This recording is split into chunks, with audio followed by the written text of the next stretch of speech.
지난 시간까지 우리는 아담의 족보를 살펴봤습니다.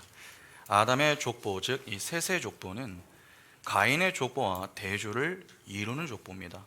그래서 가인의 족보와 이 아담의 족보는 분량과 내용 면에서 이 큰 차이를 보였죠. 여러분, 가인의 족보가 보여주었었던 내용이 무엇이었습니까? 가인의 후손들이 어떻게 지내느냐 하는 것이죠. 그들은 하나님의 품을 떠나서 스스로 성을 쌓아 문명과 문화를 만들고 또 힘과 지혜를 추구하며 그렇게 지냈습니다. 그러나 그러한 세상의 힘으로 남을 살리는 것이 아니라 도리어 남을 희생시켰습니다. 더 나아가 자신에게 해를 가할 때면은 상대의 목숨까지 잃게 만들었었죠. 그러나 그 일에 반성하기는커녕 도리어 그 일을 자랑하는 교만과 이기의 인생을 살았습니다. 그것이 가인의 자손들의 특징이었죠. 그런데 그와 대척점에 서 있는 이 아담의 후손들은 어땠습니까? 가인의 자손은 힘의 원리를 추구할 때에 이 아담의 자손은 십자가의 원리, 즉 믿음의 원리를 추구했습니다. 기본적으로 여러분, 믿음이라고 하는 것은 누가 주시는 겁니까? 하나님이 주시는 겁니다. 그래서 아담의 족보는 아담이 아니라 하나님으로 시작한다라고 하는 것을 함께 확인했었죠. 하나님의 형상을 입은 하나님의 백성은 하나님의 성품을 담게 되어 있습니다. 여인의 후손은 예수 그리스도입니다. 그분이 이 땅에서 어떻게 사셨습니까? 겸손함으로 순종의 삶을 사셨습니다. 그 순종이 그분의 삶에서 자기 부인과 십자가의 죽음으로 나타난 것이죠. 예수는 교회의 맏형입니다. 그러면 그 속에서 그분과 연합된 성도는 어떻게 살아야 하는 것입니까? 로마서 15장 5절과 6절 그리고 요한일서 2장 6절을 보면 이렇게 말씀합니다. 로마서 15장 5절과 6절 보시면은 이제 인내와 위로의 하나님이 너희로 그리스도 예수를 본받아 서로 뜻이 같게 하여 주사 한 마음과 한 입으로 하나님 곧 우리 주 예수 그리스도의 아버지께 영광을 돌리게 하려 하느라. 요한일서 2장 6절에 그의 안에 산다고 하는 자는 그가 행하시는 대로 자기도 행할지니라. 성경은 예수와 연합된 자들을 향해서 뭐라고 합니까? 예수를 본받아 그가 행하신 대로 자기도 행해야 한다. 그렇게 말씀합니다. 그러니까 예수와 같이 작은 예수가 되어서 자기를 부인하고 자기 십자가를 지는 삶을 살 수 있어야 한다 하는 것입니다. 이것이 바로 죽음의 삶 아닙니까? 그래서 셋의 후손들은 모두 죽음의 삶을 살아가는 것입니다. 그렇게 여인의 후손은 가인의 후손과 달리 이 땅에 소망을 두지 않고 하늘에 소망을 두며 힘의 원리가 아닌 믿음의 원리를 추구하며 죽음의 삶을 삽니다. 그러면 그들은 늘 누구와 함께 하겠습니까? 하나님과 함께 합니다. 그것이 바로 하나님과 동행하는 에녹의 삶이었습니다. 이 땅에서 세상 힘을 추구하는 가인의 자손들과 같이 지낸다라고 하는 것은 여러분 참 쉽지 않은 일입니다. 가인의 자손들과 사는 것이 어떻게 쉽습니까? 믿음의 원리를 추구하며 하나님과 동행하는 삶, 그 삶은 만만치 않습니다. 죽이는 자리가 아니라 죽임당하는 자리에 서는 것이 어찌 쉽겠습니까? 세상의 눈으로 보면 믿음의 원리를 추구하며 사는 이들은 실패한 인생입니다. 그러나 마지막은 어떻습니까? 이 땅에서 떵떵거리던 가인의 자손들의 마지막은 비참하지만 하나님과 동행했던 여인의 후손들은 하나님 나라에 서서 영광을 맛보는 기쁨을 누렸습니다. 이를 잘 보여주었었던 대표적인 인물이 에녹이었죠. 이렇게 하나님은 자기 백성을 끝까지 사랑하시며 생명과 영광의 자리로 인도해 내시는 분이십니다. 그분이 우리의 아버지이십니다. 하나님이 우리 아버지이시고 그 아버지가 나를 붙드시어 영광의 자리에 서게 하실 것이란 사실이 분명해야 이 땅에서 주님과 동행하며 사는 우리가 흔들리지 않을 수 있는 것입니다. 그래서 우리가 늘 신경 써야 하는 것이 무엇입니까? 하나님이 보내신 자 예수 그리스도를 믿는 것입니다. 그래서 매주 모여서 예배하는 것이고 매주 하나님을 아는 바른 지식을 얻기 위하여서 부단히 노력하는 것 아닙니까? 그 일에 소홀해지기 시작하면 하나님과 동행하는 것은 점점 어려워집니다. 주님과 동행하는 삶이 힘들어지면 결국 세상과 동행하는 삶이 되는 것입니다. 그러니까 몸은 이 교회당에 나와 있어도 생각과 마음은 세상의 힘을 추구하려는 모습들로 가득 차게 된다는 것입니다. 그러면 형식과 율법만 남게 되고 신앙의 즐거움은 점차 사라지게 됩니다. 여러분, 신앙을 쌓기는 어려워도 신앙을 잃는 것은 쉽다라고 하는 사실을 아십니까? 사람들은 내가 그동안 주님과 얼마나 오래 동행하는가에 관심을 두지만 그보다 중요한 것은 오늘 내가 주님과 동행하고 있는가의 여부입니다. 어제까지는 주님과 동행했어도 오늘 주님과 동행하지 않으면 여러분 동행하는 것입니까? 동행하지 않는 것입니다. 그래서 성도의 인생은 힘이 듭니다. 어제도 열심히 주님과 동행하기를 힘썼다면 오늘도 열심히 주님과 동행하기를 힘써야 합니다. 자꾸 과거의 영광과 향수에 빠지지 마시기 바랍니다. 과거에 잘하셨다면 현재에도 잘하셔야 됩니다. 그러니까 예배에 대한 진지함, 사모함, 간절함을 잃지 않아야 한다는 것입니다. 하나님을 아는 일에 힘을 더 내시고 하나님이 내 진짜 아버지이심을 깨닫고 그 아버지와 함께하는 그 모든 순간에 감사할 수 있어야 합니다. 그래야 그 아버지가 주시는 은혜에 반응할 수 있는 것 아닙니까? 그래야 아버지와 함께하는 것에 평안을 느낄 수 있는 것 아닙니까? 하나님이 내 아버지란 사실이 깨달아지지 않고 여전히 저 멀리 계신 분으로 그렇게 가까이 하기 어렵다 그렇게만 느껴진다면 어떻게 주님과 동행하며 지낼 수 있겠습니까? 주님과 동행하지 못하는데 어떻게 믿음의 원리를 추구합니까?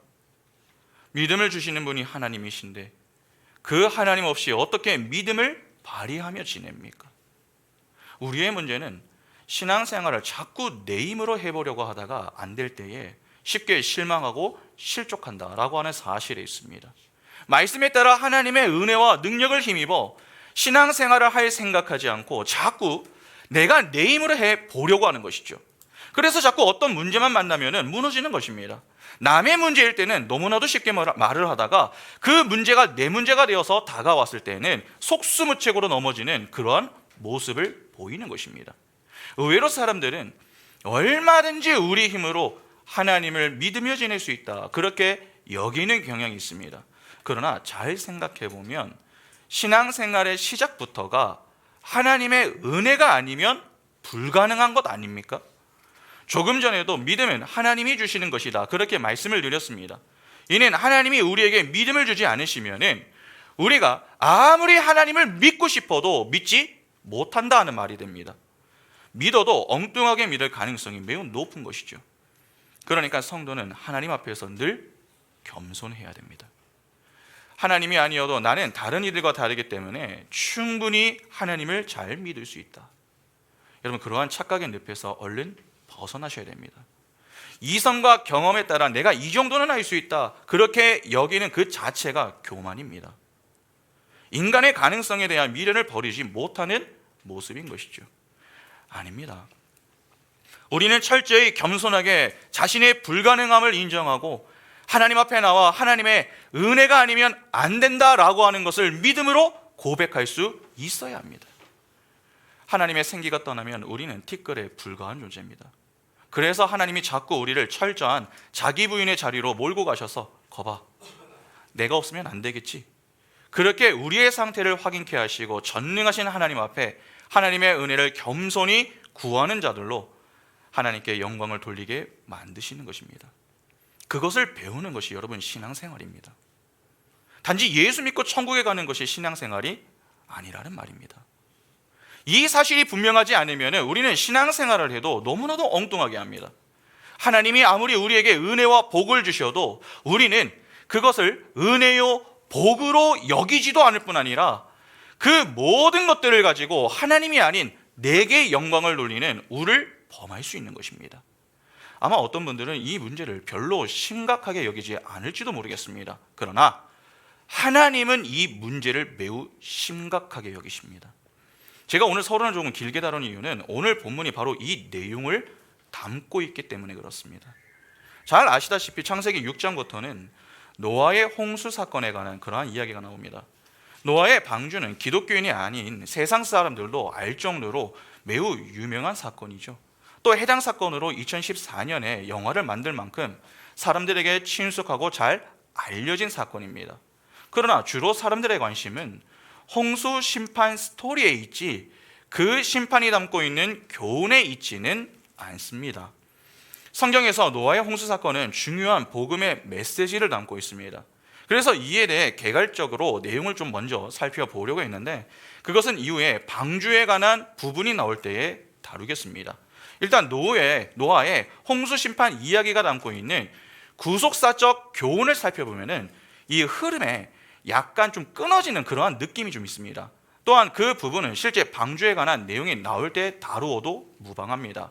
오히려 아담의 족보의 연장선상에서 노아의 이야기를 시작하는 것이 자연스러울 것 같아서 오늘부터 몇 주간 이 홍수 심판이 주어지게 된 배경에 대해서 좀 살펴보겠습니다. 지난주 설교를 잘 이해하신 분들은 오늘 설교가 그리 어렵지 않으실 겁니다. 그러면 시작하겠습니다. 아담의 족보 이야기가 끝나고 드디어 긴 노아의 이야기가 나옵니다. 그런데 그 이야기가 어떻게 시작되는지 한번 보시기 바랍니다. 1절을 다시 한번 보시면 사람이 땅 위에 번성하기 시작할 때에 그들에게서 딸들이 나니. 본절을 보면 여러분 무슨 내용이 나옵니까?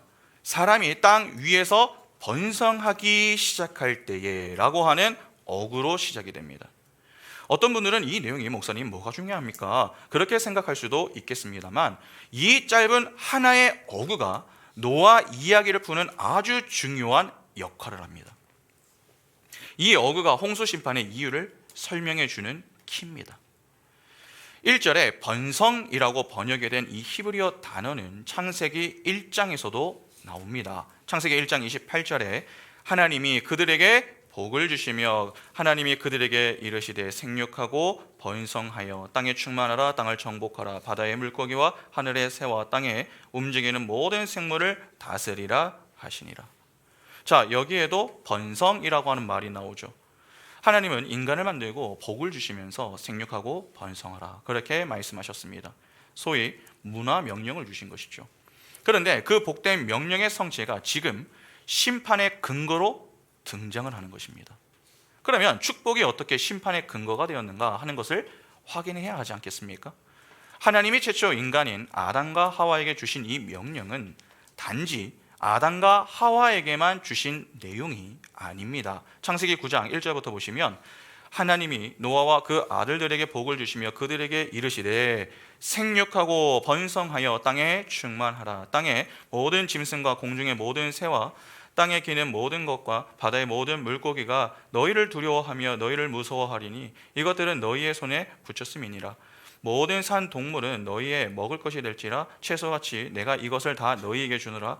그러나 고기를 그 생명되는 피째 먹지 말 것이니라. 내가 반드시 너희의 피 곧 너희의 생명의 피를 찾으리니 짐승이면 그 짐승에게서 사람이나 사람의 형제면 그에게서 그의 생명을 찾으리라. 다른 사람의 피를 흘리면 그 사람의 피도 흘릴 것이니 이는 하나님이 자기 형상대로 사람을 지으셨음이니라. 너희는 생육하고 번성하며 땅에 가득하여 그 중에서 번성하라 하셨더라. 홍수 이후에 노아 역시 이와 같은 명령을 받았습니다. 그리고 이것은 그대로 아브라함에게 이어집니다. 창세기 22장 17절에 내가 내게 큰 복을 주고 내 씨가 크게 번성하여 하늘의 별과 같고 바닷가의 모래와 같게 하리니 내 씨가 그 대적의 성문을 차지하리라. 아브라함에게는 너의 후손이 하늘의 별처럼 바다의 모래처럼 많아질 것이다 그렇게 약속하는 것으로 나오지만 이 역시 아담과 하와에게 주어졌던 문화 명령과 같은 내용입니다. 그러니까 하나님은 아브라함에게도 생육하고 번성하라 하는 이 약속을 주신 것이죠. 그리고 이 내용은 다시 이삭에게 주어집니다. 창세기 26장 4절에 내 자손을 하늘의 별과 같이 번성하게 하며 이 모든 땅을 내 자손에게 주리니 내 자손으로 말미암아 천하 만민이 복을 받으리라. 이삭 이후 이 명령은 다시 야곱에게로 흘러갑니다. 창세기 35장 11절에 하나님이 그에게 이르시되 나는 전능한 하나님이라 생육하며 번성하라. 한 백성과 백성들의 총회가 내게서 나오고 왕들이 내 허리에서 나오리라. 이렇게 아담과 하와에게 주어졌던 명령은 창세기의 마지막 인물 이 요셉의 때까지 이어집니다. 실제로 요셉의 때에는 그 약속이 어느 정도 성취되는 듯 보입니다. 창세기 47장 27절에 이스라엘 족속이 애굽 고센 땅에 거주하며 거기서 생업을 얻어 생육하고 번성하였더라. 그러니까 하나님이 아담과 하와에게 하신 이 약속이 성취되는 그림으로 창세기 전체에 걸쳐 나타나는 것입니다. 잘 아시다시피 요셉이 애굽의 총리가 되었을 때에 야곱은 70명의 식구를 데리고 이 고센 땅에서 머물게 됩니다.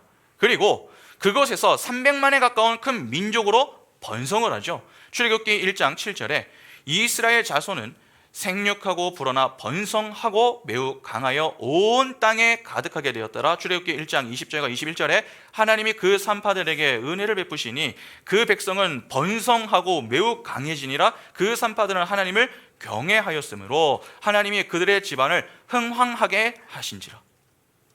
이렇게 같은 단어가 반복하여 등장하면서 하나님의 약속이 점점 성취되는 듯한 모습입니다. 애굽에서 생육하고 번성하여 큰 무리를 이룬 이들을 성경은 이스라엘이라고 부릅니다. 그런데 이스라엘은 신약의 교회를 상징하죠. 그러니까 창세기 1장 28절에서 주어진 명령은 궁극적으로는 교회를 향한 명령이 된다라고 하는 사실을 알 수 있습니다. 예레미야 23장 2절부터 보시면 그러므로 이스라엘의 하나님 여호와께서 내 백성을 기르는 목자에게 이와 같이 말씀하시니라. 너희가 내 양떼를 흩으며 그것을 몰아내고 돌보지 아니하였도다. 보라, 내가 너희의 악행 때문에 너희에게 보응하리라. 여호와의 말씀이니라. 내가 내 양떼에 남은 것을 그 몰려갔던 모든 지방에서 모아 다시 그 우리로 돌아오게 하리니 그들의 생육이 번성할 것이며 내가 그들을 기르는 목자들을 그들 위에 세우리니 그들이 다시는 두려워하거나 놀라거나 잃어버리지 아니하리라. 여호와의 말씀이니라. 본절을 보면은 방금 읽은 내용을 보면은 하나님의 언약 속에 들어있는 생육과 번성이라고 하는 이 단어가 이스라엘의 남은 자들에게 사용이 됩니다. 이스라엘이 하나님께 불순종해서 하나님의 징계를 받았습니다. 그러나 하나님은 이스라엘의 남은 자들을 돌아오게 해서 그들이 생육하고 번성하게 할 것이다 라고 하는 또 하나의 언약을 하시는 것이죠. 그러니까 아담의 때에 주어진 이 하나님의 약속은 어떤 상황 속에서도 끊어지지 않고 하나님의 열심과 은혜에 의해서 지속적으로 이어지는 모습입니다. 하나님이 하나님의 약속을 정말 열심히 지켜가시는 그러한 모습 아닙니까? 여러분, 남은 자는 누구를 가리킵니까? 교회입니다. 이렇게 생육과 번성은 교회에게 주어진 명령이며 언약인 것이죠. 그것이 처음에는 아담, 노아, 아브라함, 이삭, 야곱, 요셉에게 개인적으로 주어졌지만 이후 그 약속은 점차 공동체로 확대되어져 가고 있는 것입니다. 그렇게 하나님의 언약이 성취되는 내용을 기록하고 있는 책이 여러분 성경입니다. 그래서 구약, 신약 그렇게 부르는 것이죠. 하나님은 끊임없이 교회에게 생육하고 번성하라는 명령과 내가 반드시 내 백성인 교회를 생육하고 번성하게 만들겠다 그렇게 언약을 하고 계신 것입니다. 그래서 이렇게 하늘의 별처럼 바다의 모래처럼 많은 교회들이 하나님의 백성들이 오늘날 탄생하게 된 것이죠. 그러면 우리는 이런 궁금함이 좀 들 수 있습니다. 하나님이 생육하고 번성하게 하시는 방법으로 남자와 여자를 만드셨습니다.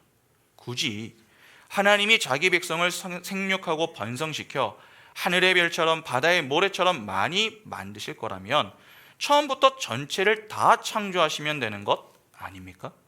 그런데 왜 남자와 여자만 만들어 놓으시고 생육하고 번성하라 그렇게 말씀하십니까? 아담과 하와를 만드시던 그때에 모든 자들을 한 번에 만드시면 쉽게 끝날 일을 왜 생육과 번성이라는 방법으로 수천 년을 기다리시느냐 하는 것입니다. 더욱이 여러분, 천국에는 결혼이라는 게 있습니까? 여러분, 천국에서도 결혼을 합니까? 그렇지 않습니다. 천국의 결혼이 의미가 없음은 하나님의 나라에서는 성별이 별로 의미가 없음을 의미합니다.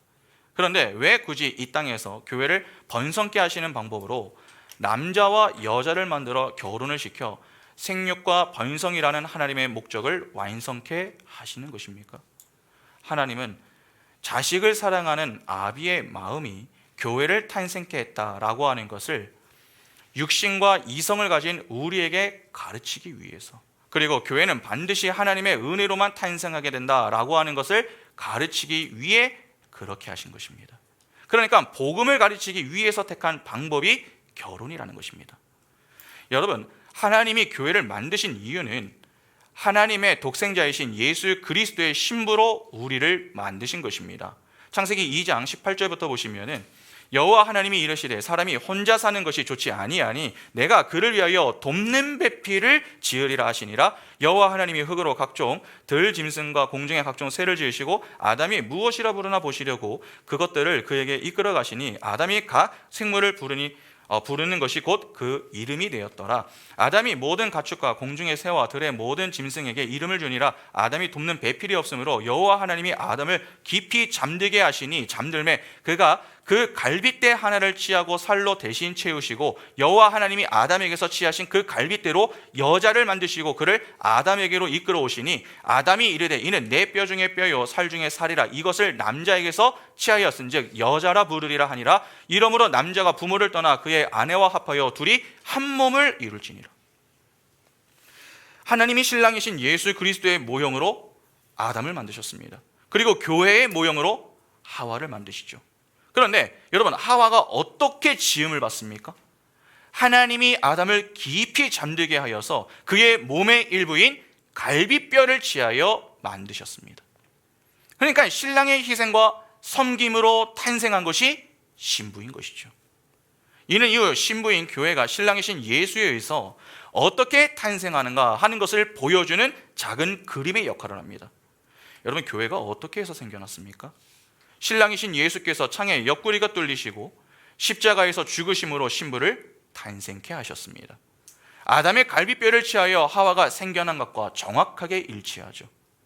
바로 이러한 예수 그리스도의 모형인 남자와 교회의 모형인 여자가 한 몸이 되어 결혼을 통해 새 생명이 잉태되는 것처럼 교회는 그렇게 예수 그리스도와 연합이 되어 신랑과 신부가 된 교회에 의해 계속해서 생육하고 번성하게 되는 것입니다.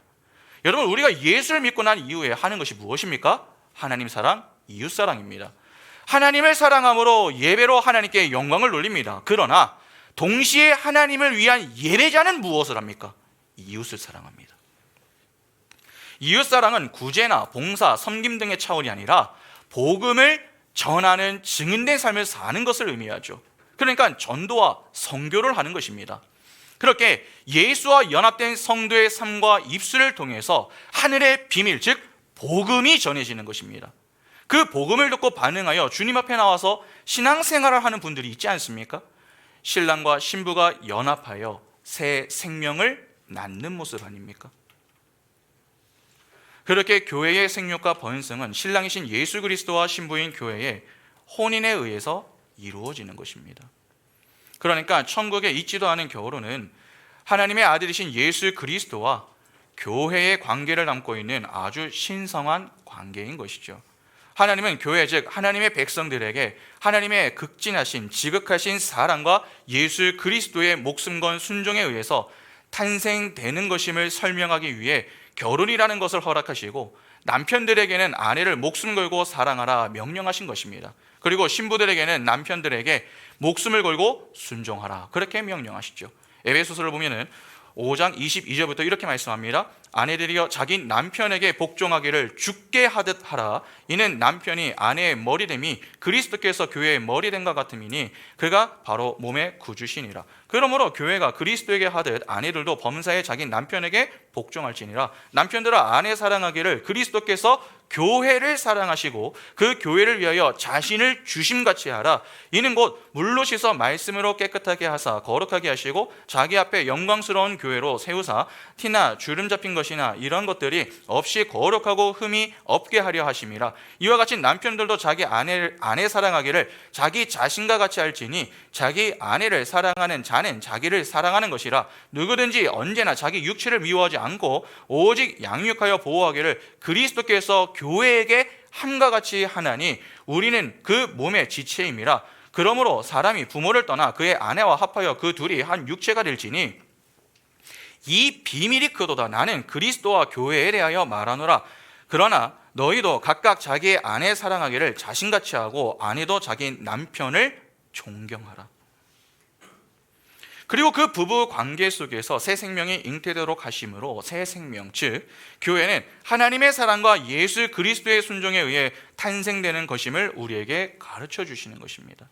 그런데 생명을 잉태하도록 되어 있는 이 땅의 부부들에게서는 그러한 하나님과 같은 사랑과 목숨을 건 순종이 나올 수 없음을 우리는 그 부부관계 속에서 배우고 우리의 불가능함과 추악함을 함께 배우게 되는 것입니다. 여러분, 제가 결혼하신 분들에게 한번 여쭤보겠습니다. 결혼하신 이후에 지금까지 정말 극진한 사랑으로 서로에게 목숨을 걸고 순종하고 계십니까? 감사합니다. 사랑해서 결혼했지만 결혼 생활 속에서 깨닫게 되는 것이 여러분 무엇입니까? 우리 방금 박찬수 집사님이 자신 있게 내라고 하셨지만 그 외에 다른 분들, 여러분 깨닫게 되는 것이 무엇입니까? 야, 이 사람에게 이러한 면도 있었나? 야, 결혼을 물릴 수도 없고 참 힘드네. 오히려 종종 그러한 생각을 할 때가 있습니다. 그러니까 우리는 결혼 생활을 통해서 우리가 마음만 먹으면 더 깊은 사랑을 할 수 있다 하는 것이 아니라 하나님이 아니면 우리 역시 얼마든지 갈등과 반목을 할 수 있는 불가능하고 연약한 존재구나 라고 하는 것을 배우게 되는 것입니다. 그 속에서 우리는 우리를 향한 참 신랑이신 하나님이 변치 않는 사랑으로 함께 하심에 감탄하고 감격하며 하나님의 영광을 찬미하게 되는 것이죠. 그리고 그 관계 속에서 태어나는 아이에 대한 사랑을 맛보면서 하나님이 우리 자녀를 어떠한 사랑으로 창조하시는가 하는 것을 배우게 하시는 것입니다. 여러분, 부모가 자녀를 낳고서 자신을 닮은 자녀의 얼굴을 볼 때면 어떻습니까? 하루 힘들게 일을 하고 돌아왔을 때에 자신을 보면서 환하게 웃는 아이의 모습을 보면 부모는 절로 웃음이 납니다. 물론 자녀들이 조금씩 나이를 먹고 인사도 안 하고 말대꾸하고 자꾸 짜증 섞인 말투로 반응하면 그렇지 않을 수도 있죠. 그러나 그런 모습 하나 없이 이 어린 자녀가 부모가 오기만 하면 애교를 부리고 또 웃어주고 또 그러한 모습을 볼 때면 부모들이 어떤 마음을 좀 갖습니까? 한 명 더 있어도 좋겠다, 그러한 생각을 하지 않습니까? 하나님이 인간을 창조하신 이유가 바로 여기 있습니다. 삼위 하나님은 스스로 자족하시는 분이십니다. 때문에 인간이 없어도 사실 괜찮습니다. 아무 문제가 없습니다. 그런데 그 삼위 하나님이 굳이 인간들을 창조해서 왜 속을 태우십니까? 바로 이러한 아비의 마음이 예수의 신부인 교회를 창조케 한 이유인 것입니다. 이렇게 남자와 여자가 만나서 결혼을 하고 가정을 이루는 것으로 하나님의 명령인 생육과 번성이 완성되도록 하신 것은 그러한 아비의 마음을 자기 자녀의 제한된 이성 안에서 경험 속으로 이해하라고 우리에게 부부의 관계라고 하는 것을 허락하신 것입니다. 따라서 성도는 결혼 생활을 통해서 하나님이 우리를 어떠한 사랑으로 택하시고 창조하셨는가 하는 것을 배우는 것입니다. 우리의 사랑 없음과 불순종의 모습으로 우리는 불가능한 자들이었지만 하나님이 원수를 위해 자기 아들을 내어주셨고 또 그 아들도 그들을 위하여 자기 목숨을 거는 그 순종으로 아비에게 순종했음을 결혼 생활을 통해 배우게 하시는 것입니다. 거기서 새 생명인 하나님의 백성들이 잉태되고 탄생되는 것을 배우는 것이죠. 그러니까 하나님의 희생적인 사랑과 예수 그리스도의 목숨 건 순종이 성도라는 새 생명을 탄생하게 만든 것입니다. 그런데 그렇게 생육하고 번성하여 하나님의 아들들이 생겨나도록 하나님이 복을 주셨는데 하나님의 은혜를 떠난 자들이 그 생육과 번성을 탐욕과 쾌락의 도구로 사용한 것입니다. 창세기 6장 2절과 3절 보시면 하나님의 아들들이 사람의 딸들의 아름다움을 보고 자기들이 좋아하는 모든 여자를 아내로 삼는지라 여호와께서 이르시되 나의 영이 영원히 사람과 함께하지 아니하리니 이는 그들이 육신이 됨이라 그러나 그들의 날은 120년이 되리라 하시니라. 여기 보면 하나님의 아들들이 사람의 딸들의 아름다움을 보고 자기들이 좋아하는 모든 자로 아내를 삼았다라고 하는 내용이 나옵니다. 일단 이 속에는 하나님의 뜻이나 순종은 보이지 않습니다. 그냥 인간의 탐욕과 쾌락만 가득하죠. 그러니까 인간들이 하나님께 순종하여 행복을 얻는 자리로 이탈하여 자기들 스스로 힘을 쌓아 행복을 찾는 자리로 힘의 원리를 삶의 원리로 택했다 하는 것입니다. 그런데 성경을 보면은 그렇게 힘의 원리를 택한 자들이 누굽니까? 하나님의 아들들입니다. 그러면 여기서 말하는 하나님의 아들들이 누굽니까? 이에 대해서 여러 학설들이 좀 있습니다. 첫째, 하나님의 아들들을 천사로 보는 학설입니다. 천사. 구약을 잘 보면 천사들이 하나님의 아들들로 표기가 되는 곳이 있습니다. 욥기 1장 6절 보시면 하루는 하나님의 아들들이 와서 여호와 앞에 섰고 사탄도 그들 가운데 온지라. 여러분, 사탄과 지금 같이 서 있는 이 하나님의 아들들이 누굴까요? 천사입니다. 본절을 보면 천사들을 하나님의 아들이라고 부르죠. 욥기 38장 6절과 7절도 보겠습니다. 그것의 주추는 무엇 위에 세웠으며 그 모퉁이 돌을 누가 놓았느냐. 그때 새벽별들이 기뻐 노래하며 하나님의 아들들이 다 기뻐 소리를 질렀느니라. 하나님의 천지 창조 전에 이미 창조된 자들이 하나님의 창조를 보고 기쁘게 찬양했습니다. 그들이 천사들입니다. 그래서 창세기 2장에 하나님의 아들들도 천사일 것이다, 그렇게 여기는 학자들도 있습니다. 그러나 그렇게 볼 경우에 생기는 문제가 좀 있습니다. 마태복음 22장 29절과 30절 보시면 예수께서 대답하여 이르시되 너희가 성경도 하나님의 능력도 알지 못하는 거로 오해하였도다. 부활 때에는 장가도 아니 가고 시집도 아니 가고 하늘에 있는 천사들과 같으니라. 여러분, 예수는 분명 천사들은 시집이나 장가를 안 간다, 그렇게 말씀하십니다. 그들은 우리처럼 육신이 있는 존재가 아닙니다. 영적인 존재들이기 때문에 그들에게는 결혼이 없다는 것이죠. 그런데 어떻게 그들이 이 땅에 내려와서 사람의 딸들과 결혼을 합니까? 그러니까 이러한 학설은 마치 그리스 로마 신화와 같이 성경을 신화로 볼 수 있는 그러한 문제를 발생시킬 수 있는 것입니다. 여러분, 혹시 그리스 로마 신화에 나오는 헤라클레스를 아십니까? 신 제우스와 인간 알크메네 사이에서 태어난 인물이죠. 본래 알크메네는 암피트리온의 아내였습니다. 그런데 신인 제우스와 알크메네가 동침을 하고 이후에 전쟁에 돌아온 남편 암피트리온과도 그녀가 동침을 합니다. 그래서 쌍둥이를 잉태했는데 그 중에 한 명이 바로 제우스의 아들인 헤라클레스입니다. 이는 신화이기 때문에 가능한 이야기이지 현실에서는 불가능한 일입니다. 그러면 만일 성경 역시 천사와 인간이 동침하여 자녀를 낳는다라고 보면은 여러분, 그리스 로마 신화의 내용과 무슨 차이가 있습니까? 차이가 없습니다. 그러면 결국 성경도 신화다, 그렇게 보게 되는 문제가 얼마든지 발생할 수 있는 것이죠. 뿐만 아니라 만일 하나님의 아들들이 천사라면은 최후의 심판의 모형으로 주어진 이 노아의 홍수 심판은 천사의 타락에 의한 것이 되는 것 아닙니까? 여러분, 하나님의 최후의 심판이 천사들의 타락 때문에 주어지는 것입니까? 그렇지 않습니다. 하나님의 최후의 심판은 인간들의 타락 때문에 주어지는 것입니다. 그래서 최후의 심판의 모형인 노아의 홍수 때에 땅에 존재하는 모든 생명을 하나님이 죽이시는 것입니다. 창세기 6장 6절과 7절 보시면은 땅 위에 사람 지으셨음을 한탄하사 마음에 근심하시고 이르시되 내가 창조한 사람을 내가 지면에서 쓸어버리되 사람으로부터 가축과 기는 것과 공중의 새까지 그리하리니 이는 내가 그것들을 지었음을 한탄함이니라 하시니라. 여기 보면 하나님은 가축과 이 사람과 기는 것과 공중의 새까지 다 쓸어버리겠다, 그렇게 말씀하십니다. 만일 천사들의 타락 때문이라면은 천사들만 다 죽이면 되는 것 아닙니까? 왜 천사의 타락으로 사람들과 짐승들까지 다 죽이십니까? 화면 전환해 주세요. 그러니까 첫 번째 학설로 본문을 이해하기란 어려움이 있는 것입니다. 두 번째 학설은 하나님의 아들들을 경건한 셋의 후손들로 보는 것입니다. 여러분, 칼빈이 이 학설을 따르고 있습니다. 그래서 실제 많은 분들이 이 학설을 받아들여서 본문을 이해합니다. 경건한 하나님의 사람들이 가인의 딸들의 아름다움에 빠져서 결혼을 하여 하나님의 심판이 임했다, 그렇게 주장하는 것이죠. 그러니까 신자와 불신자의 결혼으로 보는 것입니다. 그러나 이러한 학설 역시 문제가 있습니다. 만일 그렇다면은 하나님의 마지막 심판은 하나님의 자녀들의 타락 때문이다라고 하는 결론이 되게 되는 것인데, 여러분, 정말 그렇습니까?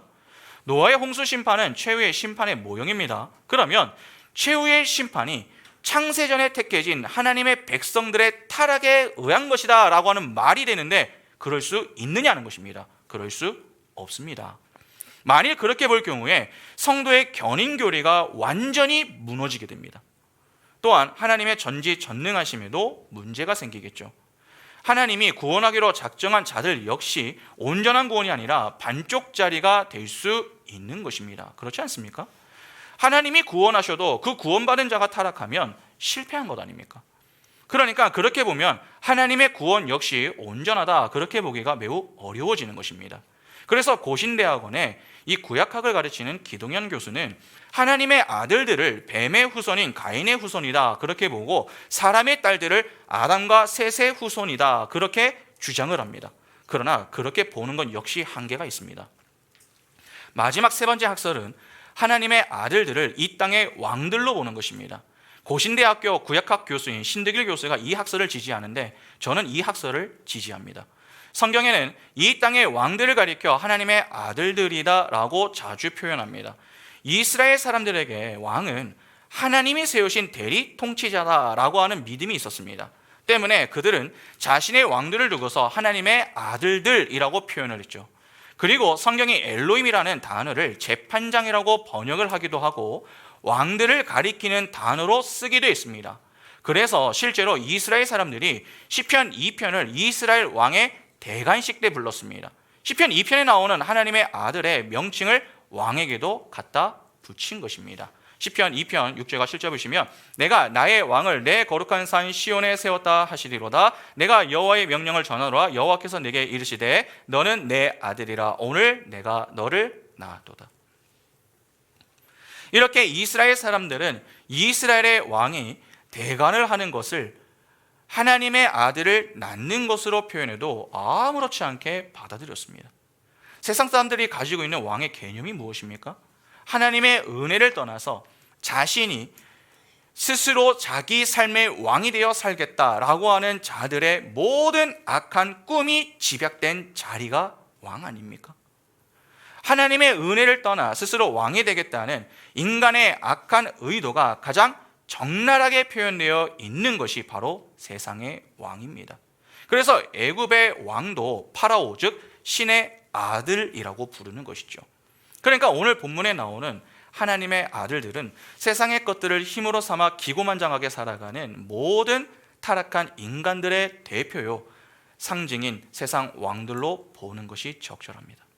그런데 아마 어떤 분들은 그때 세상 왕이 있었다, 그렇게 보는 것은 무리가 아닙니까? 그렇게 생각하는 분들이 계실지 모르겠습니다. 그러나 생각해 보시기 바랍니다. 여러분, 가인이 아벨을 죽인 이후에 떠나서 한 것이 무엇이었습니까? 성을 쌓고 성주가 되는 것이었습니다. 그 당시 이미 성주가 존재했다면, 그래서 그곳에 도시가 세워지고 문명과 문화를 발전시켰다면 당시 세상 왕이 존재했다라고 보는 것이 무리입니까? 그렇지 않습니다. 스스로 왕이 되기를 원하는 자들이 모여 사는 무리 가운데 세상 왕들이 있다, 그렇게 보는 것은 매우 자연스러운 것입니다. 그렇게 보면 최후의 심판의 근거로 보는 것도 쉽게 해결이 되죠. 하나님의 최후의 심판은 이 세상 것들을 힘으로 삼아 하나님께 순종하지도 않고 하나님의 뜻을 알려고도 하지 않는 불순종의 죄를 짓는 모든 죄인들에게 쏟아 부어지는 것이다 라고 하는 메시지가 그 속에 담겨져 있는 것입니다. 그러면 이러한 이해를 가지고 본문을 보시기 바랍니다. 하나님의 아들들이 사람의 딸들의 아름다움을 보고 자기들이 좋아하는 모든 자들을 아내로 삼았습니다. 왜 굳이 성경이 하나님의 아들들과 사람의 딸들이라고 하는 이 대조적인 표현을 쓴 것입니까? 인간들이 타락을 하여서 하늘의 하나님과 땅의 인간들 사이에 질서를 깨버렸다라고 하는 것을 대조할 단어들을 이 동원하여서 지금 보여주는 것입니다. 그러니까 하나님의 아들들이 누구인가 하는 것보다 더 중요한 것은 땅의 인간들인 피조물이 하나님이 세워놓으신 하나님 나라의 질서를 무질서로 만들어 버렸다라고 하는 것이 사실 더 중요한 것입니다. 그렇게 하나님의 아들들이 자신의 힘을 믿고 자신의 쾌락을 위해 자기가 갖고 싶은 것은 어떠한 방법으로든 다 취하였다면 역시 심판의 대상인 사람의 딸들은 어떤 특징이 있는 것입니까? 2절을 잘 보면 하나님의 아들들이 사람의 딸들의 무엇을 보았다고 합니까? 아름다움을 보았다고 합니다. 사람의 딸들은 그들의 아름다움을 무기로 내세웠다는 것입니다. 여기서 사람의 딸들이 내세웠던 아름다움은 히브리어 토보트입니다. 토보트. 이는 감각적으로 예쁜, 감각적으로 즐거운이라고 하는 뜻입니다. 그러니까 외적 아름다움만을 지칭하는 그러한 단어인 것이죠. 이성적으로 판단되는 내면적인 아름다움이나 성숙함 하나 없이 그냥 감각적인 아름다움을 의미하는 것입니다. 사람의 딸들은 자신의 내면의 성숙이나 아름다움에는 전혀 관심이 없었습니다. 그냥 겉으로 드러나는 외적인 아름다움에만 치중을 했다는 것입니다. 그러한 여자들이 내세우는 외적인 아름다움이라고 하는 것이 무엇입니까? 결국 세상의 힘입니다. 여자보다 여러분 남자가 힘이 세지 않습니까? 그래서 여자는 힘보다 외모의 아름다움으로 남자를 사로잡습니다. 전에 말씀드렸던 클레오파트라를 한번 생각해 보십시오. 그녀가 로마의 힘 있는 카이사르나 안토니우스의 여인이 되려고 했었던 이유가 도대체 무엇입니까? 진짜 그들이 좋아서가 아니라 그들이 가지고 있었던 힘을 좋아했기 때문입니다. 힘으로 남자를 이길 수 있는 힘이 없기 때문에 아름다움으로 그 힘을 얻어내는 것입니다. 가끔씩 여자 연예인들의 결혼 소식을 보면 어떻습니까? 재벌과 결혼하는 분들이 좀 있죠. 서로 좋아하는 마음이 있어서 결혼하는 분들도 많이 있겠습니다만 경제적인 부분을 크게 보고 결혼하는 그러한 분들도 있습니다.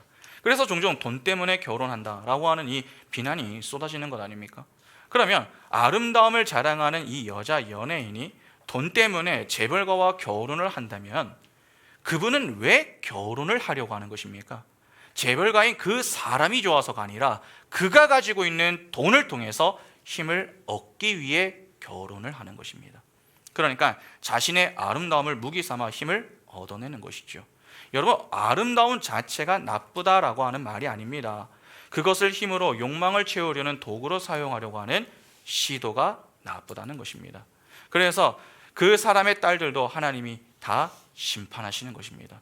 그렇게 사람의 딸들은 외적이며 감각적인 아름다움만을 추구하며 그 아름다움을 자신의 힘으로 삼으려고 했습니다. 그래서 하나님의 아들들은 자기들이 보기에 감각적으로 외견상 아름답고 보기 좋은 여자들은 이 결혼의 여부와 상관없이 그들이 어떤 인격을 가지고 있든 상관없이 그냥 아내로 택했다는 것입니다. 2절에 자기들이 좋아하는 이라고 번역이 된 히브리어는 선택하다, 고르다라고 하는 의미를 가진 단어입니다. 그러니까 그 어구는 그들이 선택하는 모든 자 중에 아무나라고 하는 뜻이죠. 자기들이 보기에 아름다우면 아무나 아내로 택해서 그들의 욕구, 그들의 욕정을 채웠다는 것입니다. 하나님은 그들을 모두 심판하시는 것입니다. 이렇게 하나님은 세상의 힘을 의지하여 자신들을 보호하고 지키며 세상의 힘으로 다른 이들의 것을 함부로 취하는 힘의 원리가 지배하는 그런 것과 그러한 자들을 다 쓸어버리시는 것입니다. 그런데 그것이 노아의 시대만의 문제입니까? 그렇지 않습니다. 오늘날에도 크게 다르지 않습니다. 모든 역사 가운데 이러한 문제는 늘 존재했습니다. 사회법이라고 하는 것이 있어서 그러한 행위를 막고 금전적 능력이 없어서 그렇지 사회법에 제동을 걸지 않거나 금전적, 체력적 능력이 된다면 사람들은 다 자기 욕심과 욕망, 쾌락을 위해서 취하려고 합니다. 여러분 2015년에 우리나라가 간통법을 폐지했습니다. 그러자 여러분 간통법 이 폐지된 다음에 간통죄가 줄었습니까? 어떻게? 아니죠. 이제는 간통을 해도 그렇게 큰 문제라고 여기지 않게 되면서 문제는 점점 사라지는 것이 아니라 점점 심각해지고 있습니다. 이렇게 사람들은 사회법이나 금전적 능력만 되면은 자기가 가지고 싶은 것은 수단과 방법을 가리지 않고 가지려고 합니다. 하나님을 알지 못하는 이들의 행복은 피상적으로 좋아 보이는 것을 많이 모으고 쌓는 것밖에는 없습니다. 소위 다다익선 그렇게 여기는 것이죠. 신이 없다 그렇게 주장을 했었던 니체를 잘 아실 겁니다. 니체는 신의 존재를 부정했기 때문에 주장을 합니다. 내 삶의 주인공은 바로 나다. 그것이 그의 세계관입니다. 그런 세계관에 영향을 받은 자들이 주장하는 게 뭡니까? 마음이 시키는 대로 사랑해라 하는 것입니다. 마음이 시키는 대로. 결혼을 했지만 그래도 애인이 필요하다. 결혼한 사람에게도 즐길 권리가 있다. 그렇게 말하는 것이 그들에게는 전혀 이상하지 않습니다. 왜냐하면 니체적 세계관에서는 탐욕과 욕구가 사람에게 살아갈 힘과 동기가 되어주는 선한 것이다 그렇게 말을 하기 때문이죠. 그러한 사고에 빠져 자신이 원하는 것이라면 무엇을 해도 된다 그렇게 여기는 것이 신의 존재를 부정하는 죄인들이 내놓는 내용들입니다. 여러분, 그것이 바로 죄의 실체입니다. 그 모습이 바로 절대 상위권자이신 하나님을 무시하고 자기가 왕이 되겠다고 선악과를 먹어버린 아담의 모습이 구체화되어 나타나는 모습인 것입니다. 바로 그 아담의 죄가 모든 죄의 뿌리이며 정체입니다. 그래서 1절에 사람이라고 하는 이 단어가 히브리어 하아담입니다. 아담 앞에 정관사가 딱 붙어 있습니다. 그러니까 그 아담이라고 하는 의미인 것이죠. 그러면 문맥상으로 보면 이 내용은 어떻게 되는 것입니까? 사람이 땅 위에 번성하기 시작할 때에 사람은 아담을 포함한 아담 이후의 모든 자들을 가리키는 것입니다. 그런데 거기에 쓰인 단어가 하아담입니다. 그러니까 선악과를 따먹고 하나님께 저주를 받아 낙원을 상실한 바로 그 아담이라는 것입니다. 그러니까 이 단어는 아담 이후에 모든 타락한 인간들을 가리키면서 첫 번째 아담도 동시에 가리키고 있는 것입니다. 그 말은 최초에 아담이 저지른 범죄나 그 이후로 태어난 모든 인간들이 저지른 범죄가 동일한 근원을 가지고 있다라고 하는 것을 가리키는 것이죠. 하나님의 심판의 근거가 되는 인간들의 모든 죄는 바로 그 유일한 뿌리, 하나님의 말씀에 불순종하고 자기가 스스로 삶을 책임지겠다라고 하는 그 하나님의 질서를 깨버리는 것입니다. 그리고 그렇게 하나님을 떠난 자들이 자기 스스로를 보호하기 위해서 수단과 방법을 가리지 않고 힘을 축적하고 그 힘을 이용하여 자신을 자랑하고 군림함으로 나 아닌 다른 사람을 밟는 것을 세상의 힘의 원리라고 하는 것입니다. 하나님은 그러한 것들을 모두 쓸어버리시는 것입니다. 그것이 바로 죄의 본질이며 뿌리이고 정의입니다. 모든 인간들은 첫 번째 아담이 저지른 바로 그 죄 속에서 태어나게 되는 것이죠. 그러면 우리도 모두 심판받아야 하는 것 아닙니까? 우리는 지금도 여전히 그렇게 살고 있지 않습니까? 우리가 지금 열심을 내는 그 모든 것들이 나의 욕심, 나의 쾌락, 나의 자랑을 위한 것들 아닙니까?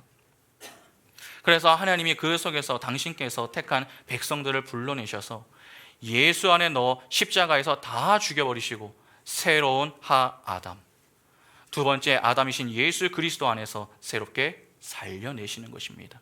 그래서 우리는 저주받을 그 첫 번째 아담에 속한 사람에서 이제 영원한 복락을 누릴 수 있는 두 번째 아담에 속한 자들이 된 것입니다. 그것이 복된 소식, 복음인 것입니다. 그것을 아는 자들이 교회와 성도입니다. 그런데 이러한 하늘에 아무런 여러분 죄책감 없이, 하늘의 백성들이 아무런 죄책감 없이 힘의 원리를 사모하며 추구하며 산다고 하는 것이 말이 되겠습니까? 우리는 복음을 모르는 자들이 아니라 복음을 아는 자들입니다. 하늘의 비밀을 밝히 알려주시는 주님의 은혜로 인해서 그 비밀을 다 알게 된 자들입니다. 그러면 도대체 어떻게 살아야 하는 것입니까? 하나님이 주신 복을 복으로 여기며 살아야 하는 것 아닙니까? 그런데 여전히 복을 복으로 여기지도 않고 주신 복으로 하나님의 영광과 무관하게 산다면 어떻게 되는 것입니까? 여러분, 하나님이 왜 자꾸 우리에게 말씀과 기도의 이 자리로 이끌어내시는 줄 아십니까? 성경에 대해 가르쳐 주시기 위해서가 아닙니다. 성경을 통해 진리이신 예수를 가르쳐 주시기 위해서입니다.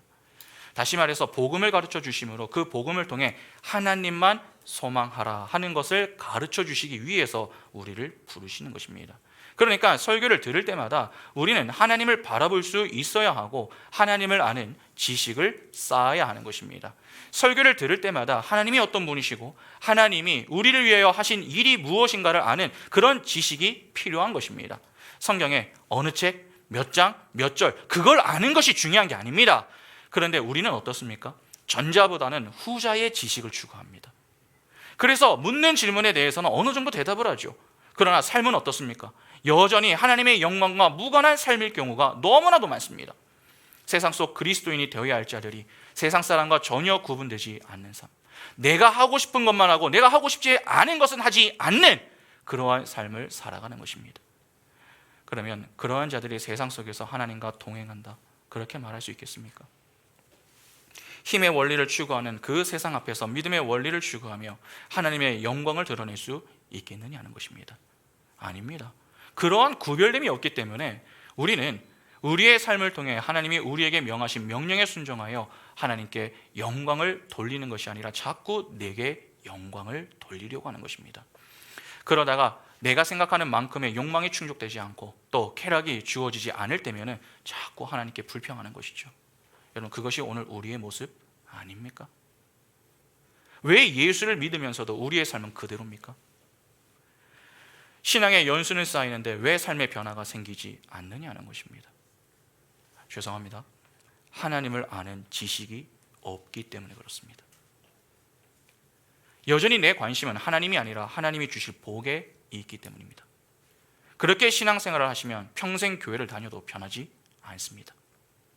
좋을 때는 좋은 것 같습니다. 그러나 상황만 조금 바뀌면은 좋다고 여기던 모든 것이 끝없이 무너지는 자신의 모습을 보면서 절망하고 낙심하게 됩니다. 그래서 신앙의 회의가 생겨서 아무것도 하지 않으려고 하는 것이죠. 어떠십니까? 오늘 우리는 어떠한 모습으로 신앙생활을 하고 있습니까?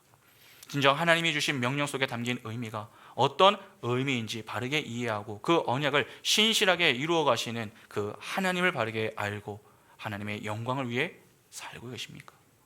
여러분, 꼭 기억하시기 바랍니다.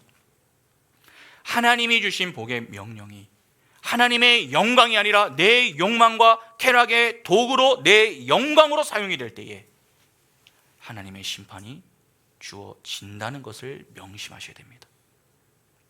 하나님이 우리에게 번성의 복을 허락하신 것은 그 속에서 하나님이 어떤 분이시고 우리를 향해 어떤 사랑을 베푸시는지, 우리는 그 하나님 앞에서 불가능한 존재이며 하나님의 은혜가 꼭 필요하다라고 하는 사실을 깨닫게 하시기 위하여 허락하신 것입니다. 그러면 우리에게 필요한 것이 무엇입니까? 우리가 신경 써야 할 것이 도대체 무엇입니까? 우리가 해야 할 하나님의 일이 무엇이냐는 것입니다. 하나님이 보내신 자 예수 그리스도를 믿는 것입니다. 여러분, 예수 믿는 것, 그것을 가볍게 여기시면 안 됩니다. 우리는 예수 믿는 것을 지나치게 쉽게 생각하는 경향이 있습니다. 교회 다니면 예수 믿는다, 기도하면 예수 믿는다, 찬양하면 예수 믿는다. 그래서 그런 분들은 설교자들이 예수 믿으세요 그렇게 이야기하면 다 아는 이야기다, 너무 뻔한 이야기다, 그렇게 시시하다고 여기며 잘 듣지 않으려고 합니다. 그러나 기억하셔야 됩니다. 교회 다녀도 기도해도 찬양해도 예수 믿지 않을 수도 있습니다. 예수를 믿으면 사람은 변합니다. 점점 더 하나님을 알고 싶어 합니다. 그래서 그런 자들은 하나님의 말씀 앞에 늘 납작 엎드려서 백기를 들고 자신의 불가능함을 인정하고 겸손히 하나님의 은혜를 구하고 또 구하며 하나님과 동행하기를 소원합니다. 그렇게 자꾸 하나님을 아는 지식, 즉 예수를 믿는 일에 힘을 낸다는 것입니다. 예수 믿는 일이 여러분 쉬운 것 같지만 절대로 그렇지 않습니다. 생각보다 힘듭니다. 매일 주님과 동행하는 일이 얼마나 어렵습니까? 그러나 하나님을 아는 그 일에 힘을 내셔야 합니다. 여러분, 힘이 되십니까? 포기하고 싶으십니까? 힘을 내시고 포기하지 마시기 바랍니다. 하나님이 우리 인생에 필요한 힘을 주십니다. 하나님이 우리를 포기하지 않으시는데 우리가 왜 먼저 포기합니까? 하나님이 우리를 위하여 최선을 다하고 계십니다. 그 최선을 다하시는 하나님이 우리의 아버지이십니다. 그분이 우리와 동행하시고 선하게 인도해 주십니다. 그러면 우리가 할 일은 그 하나님이 내 아버지이심을 믿고 나를 선하게 인도하셔서 영광의 자리에 서게 하실 것을 확신하며 믿음으로 하나님을 붙들고 걸어가는 것입니다. 우리 눈에 가시적으로 보이는 세상의 화려함, 세상의 힘이 우리를 살려내는 것이 아닙니다. 보이지 않는 손길로 우리의 인생을 붙들고 계시는 그 하나님이 우리를 살려내시는 것입니다. 의인은 오직 믿음으로 말미암아 살리라. 이것이 우리 인생의 고백이 되어야 하는 것입니다. 믿음의 눈을 열고 하나님을 바라보시기 바랍니다. 그리하여 하나님이 주신 복과 명령을 나의 영광을 위하여 사용하여 심판의 자리에 서는 것이 아니라 하나님의 영광을 위해 사용하여 심판의 자리에서 건짐을 받아 구원과 영광의 자리에서 하나님의 은혜를 찬미할 수 있는 복이 우리 인생에 늘 충만할 수 있기를 간절히 소망합니다. 함께 찬양하겠습니다.